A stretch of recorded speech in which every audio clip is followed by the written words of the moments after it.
সকলকে একসাথে নিয়োগের দাবিতে টিআরবিটির চেয়ারম্যানের দ্বারস্থ হলো 2024 সালে টেট 2 উত্তীর্ণরা। প্রথম থেকে তারা সকলকে একসাথে নিয়োগের জন্য দাবি জানিয়ে আসছে। সম্প্রতি রাজ্য সরকার 1020 জন শিক্ষক নিয়োগের জন্য বিজ্ঞপ্তি জারি করে। 2024 সালে টেট 2 উত্তীর্ণরা সংবাদ মাধ্যমের মুখোমুখি হয়ে জানায়, সরকার 1020 জন শিক্ষক নিয়োগের জন্য বিজ্ঞপ্তি জারি করা হলেও এসটি সংরক্ষিত আসনের সংখ্যা বেশি। অথচ যে সংখ্যক সংরক্ষিত আসন রয়েছে সেই সংখ্যক চাকুরি প্রত্যাশী পাশ করেনি। অধিক আসন সংরক্ষণের ফলে 2024 সালে টেট 2 উত্তীর্ণদের মধ্যে অনেকে চাকুরি পাবে না। তাই এদিন তারা টিআরবিটির চেয়ারম্যানের দ্বারস্থ হয়। কিন্তু টিআরবিটির চেয়ারম্যান স্পষ্ট জানিয়ে দেন, সরকার কতজনকে নিয়োগ করবে এটা সরকারের বিষয়, এতে টিআরবিটির কোনো কিছু করণীয় নেই।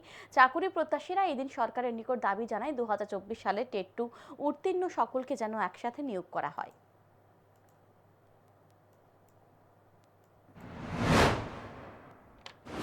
তাহলে আমরা বাকিরা কি দোষ করলাম? আমরা সবাই একসাথে পরীক্ষা দিয়েছি, একসাথে লিস্ট আউট হয়েছে, আমাদের সমস্ত কিছু একসাথে হয়েছে, তাহলে নিয়োগ কেন একসাথে হবে না? এটা আমাদের রাজ্য সরকার তথা মাননীয় শিক্ষামন্ত্রী মানিক সাহা স্যারের প্রতি আমাদের কাছে রিকোয়েস্ট,